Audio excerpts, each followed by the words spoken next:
को ढूंढ कर हमारी चप्पल वापस लाऊंगी। लेकिन माताजी, तब तक आप क्या नंगे पांव फिरोगी पूरे गांव में? अरे बिंदड़ी, थारी नजर लगी है मार। सास की चप्पल। जोधपुर के पास एक छोटा सा गांव था। गांव में जमुना अपने सास ससुर और पति के साथ रहा करती थी। जमुना का एक छोटा देवर भी था। जमुना की सास बहुत ही कंजूस थी। एक दिन शाम के वक्त, अरे सासू माँ, यह कई करो, पाव भर सब्जी लाया हो, पूरे घर के वास्ते खाना बनाना है, काम किया चाले। जमुना की सास कहती है, अरे बिंदड़ी, घनी महंगाई हो रखी है, जितनी सब्जी रखी है उसमें ही काम चला ले। तो देवर बोल पड़ता है, कोई ना भाभी सा, मैं थारे लिए सब्जी लेकर आता हूँ। अरे काय करे छोरा, पैसा खर्च करने की कोई जरूरत ना है। इसी तरह से जमुना की सास हर बात में कंजूसी किया करती थी। एक दिन जमुना ने देखा कि उसकी सास की चप्पलें काफी घिस चुकी हैं और ये देखकर जमुना ने उन चप्पलों को घर के बाहर फेंक दिया। अरे बिंदड़ी, हमारी चप्पल ना मिल रही, थारे को पता है कि कठे है। सासू माँ, वो चप्पल तो मन ने घर से बाहर फेंक दी, बहुत घिस गई थी ना। अरे थारी भली होवे, मारी चप्पल क्यों फेंक दी, मैं अभी उठा कर लाती। अरे माँ, क्यों जिद करे है, मैं थारे को नई चप्पल दिला कर लाऊंगा। अरे रहने दे, तू भी बिंदड़ी की जबान बोलने लगा है। नहीं चाहिए चप्पल मने, मारी पुरानी चप्पल घनी पसंद है। अरे माँ, भाई ठीक तो कह रहा है, छोड़ ना पुरानी चप्पलों का चक्कर, चल मैं थारे को नई चप्पल दिला के लाता हूँ। लेकिन जमुना की सास किसी की बात नहीं सुनती और घर के बाहर से किसी तरह चप्पलों को उठाकर वापस ले आती है और फिर से उन्हीं को पहनने लगती है। फिर एक दिन सुबह के वक्त जमुना मंदिर गई और जब वहां से लौट कर आई तो जोर जोर से चिल्लाने लगी, अरे कहीं बताओ, मंदिर में किसी ने हमारी चप्पल चोरी कर ली। अरे माँ, अच्छा ही हुआ ना, थारी चप्पल कोई चोर चुरा के ले गया। अब तू तो छोड़ने वाली थी ना, वैसे भी पुरानी चप्पलें थी। अरे तू चुप कर छोरा, महंगाई के जमाने में पुरानी चप्पल कर रहा है। मैं कैसे भी करके चोर को ढूंढ कर हमारी चप्पल वापस लाऊंगी। लेकिन माताजी, तब तक आप क्या नंगे पांव फिरोगी पूरे गांव में? अरे बिंदड़ी, थारी नजर लगी है हमारे चप्पलों को, तू ही कह रही थी ना, फेंक दो, देख अब चोर चोरी करके ले गया।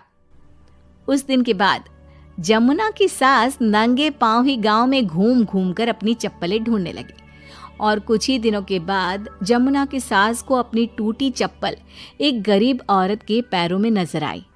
पकड़ लिया, अरे पकड़ लिया, तूने हमारी चप्पल चुराई ना, अब मैं थारे को छोड़ूंगी नहीं।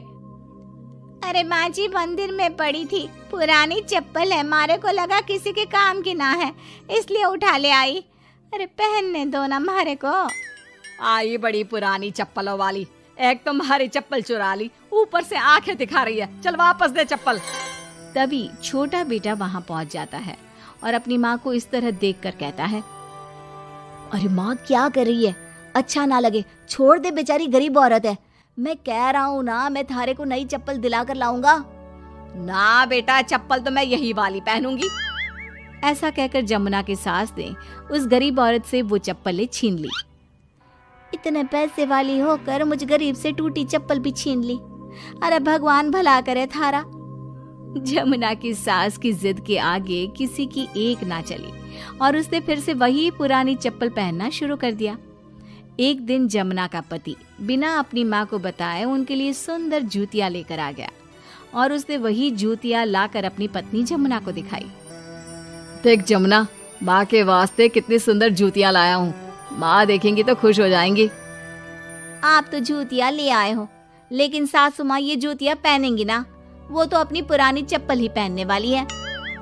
अरे जमुना, एक बार चलकर माँ को देते हैं ना ये जूतियां, क्या पता पहनने को राजी हो जावे।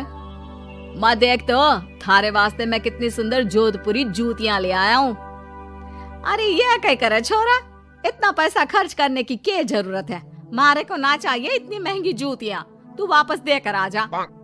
जमुना और उसके पति के बार बार कहने पर भी जमुना की सास नई जूतियां नहीं पहनती। जमुना नई जूतियों को उठाकर अलमारी के अंदर रख देती है, क्योंकि दुकान वाला भी अब उनको वापस लेने को तैयार नहीं था। कुछ दिनों के बाद एक दिन सुबह के वक्त अचानक से जमुना की सास की जोर जोर से चिल्लाने की आवाज आती है। आवाज सुनकर जमुना, उसका पति और देवर तीनों दौड़कर घर के आंगन की तरफ आते हैं और वहां पर देखते हैं कि जमुना की सास आंगन में जमीन पर गिरी हुई पड़ी थी। अरे माँ, ये क्या हो गया? अरे मैं तो आंगन में गिर गई। अरे सासू माँ, आप गिर गई कैसे? चोट तो ना लगी ना थाने? अरे बिंदड़ी कहीं बताओ, पैर में बहुत जोर का दर्द हो रहा है। अरे सासू माँ, थारे पैर में तो सूजन आ गई, लगता है जोर की मोच लगी है। माँ, ये सब थारी जिद की वजह से हुआ है। सारे घर वाले थारे से कह के थक गए कि पुरानी चप्पल छोड़ दे छोड़ दे। भाई तो थारे लिए नई जूतियां भी ले आया, फिर भी तू ना मानी। हाँ देवर जी, आप ठीक कह रहे हो सकता है अब सासू माँ को हमारी बात समझ में आ जावे। अरे आ गई, बात समझ में आ गई, अच्छी तरह आ गई। पैर में बड़े जोर का दर्द हो रहा है। अब मारे को सारी बात समझ में आ गई। ला बेटा, जल्दी से नई वाली जूतियां ले आ, आज से ना मैं वही पहनने वाली हूँ।